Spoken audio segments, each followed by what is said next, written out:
ফেব্রুয়ারিতে ত্রয়োদশ জাতীয় সংসদ নির্বাচন। সারা দেশ প্রস্তুত হচ্ছে একটি অবাধ, সুষ্ঠু ও গ্রহণযোগ্য নির্বাচনের জন্য।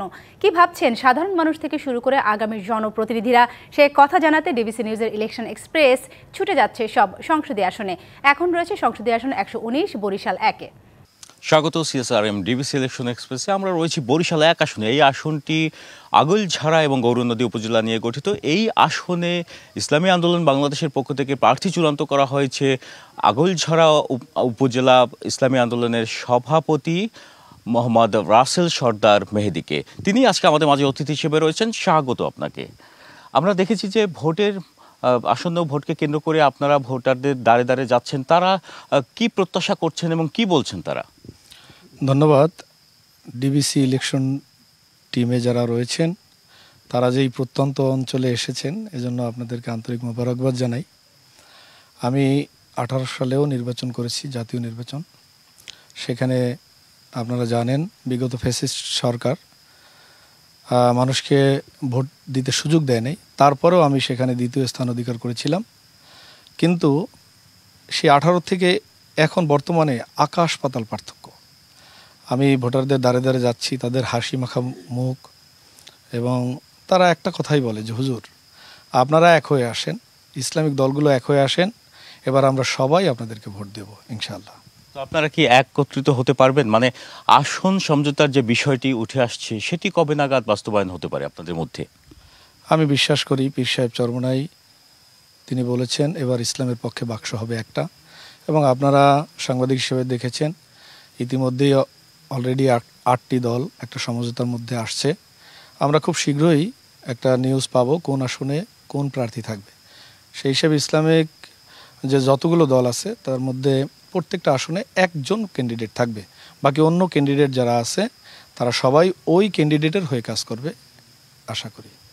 একই দিনে জাতীয় সংসদ নির্বাচন এবং একই দিনে গণভোট, বিষয়টিকে নিয়ে আপনারা বলছেন যে সংকট তৈরি হবে। আসলে সেই সংকটটি কেমন হবে তৃণমূল পর্যায় থেকে? আসলে যদি আমরা 24-এর নির্বাচনকে বৈধ মনে করি, তাহলে তো নির্বাচন হওয়ার কথা 29-এ।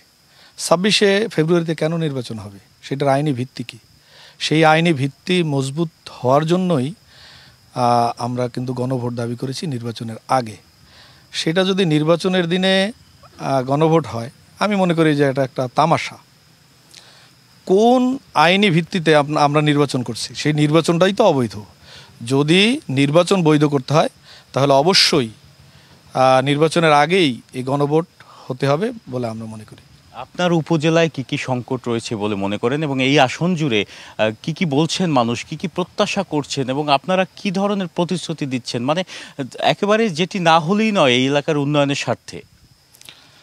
আসলে আমি তো বিভিন্ন এলাকায় গণসংযোগ করছি, জনগণের সাথে সরাসরি কথা বলছি। বিশেষ করে গৌরনদী আগৈলঝাড়া মাদকে ছেয়ে গেছে, বেকার যুব সমাজ বাড়ছে। বিশেষ করে এই যুব সমাজ ধ্বংস হয়ে যাচ্ছে মাদক সেবনের কারণে। আলহামদুলিল্লাহ ইসলামী আন্দোলন বাংলাদেশে কোনো নেতাকর্মীর মধ্যে মাদক সেবী নাই, মাদক ব্যবসায়ী নাই।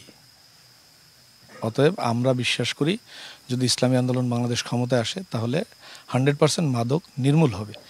যেই সমস্ত যারা ক্ষমতা যাওয়ার স্বপ্ন দেখছেন তাদের মধ্যেই কিন্তু মাদক ব্যবসায়ী, মাদক সেবী আছে। আমি বিশ্বাস করি তাদের মাধ্যমে মাদক নির্মূল হবে না। এলাকার উন্নয়নের জন্য কি কি করবেন এবং জয়ের ব্যাপারে কতটা আপনারা আশাবাদী? এরপরে বেকার সমস্যা একটা চরম আকার ধারণ করেছে।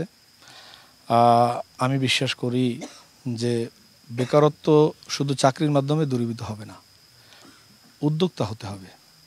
আমি নিজেও একজন উদ্যোক্তা। এই কিছুদিন আগেও ডক্টর মোহাম্মদ ইউনুস প্রধান উপদেষ্টা তিনি আমাকে সফল উদ্যোক্তা হিসেবে, সফল পুনঃ উৎপাদনকারী হিসেবে স্বর্ণপদক দিয়েছেন, জাতীয় রাষ্ট্রীয় পদক। আমি আশা করি আমি যদি নির্বাচিত হতে পারি তাহলে অনেক উদ্যোক্তা তৈরি হবে মানে আপনি উদ্যোক্তা তৈরির কথা বলছেন জি এবং রাস্তাঘাটের কথা যদি বলি রাস্তাঘাটের যেমনটি শুনছিলাম যে এখানে যিনি প্রার্থী রয়েছেন তিনি এই এলাকায় উদ্যোক্তা তৈরির বিষয়ে মনোযোগী হবেন যদি জয়ী হতে পারেন।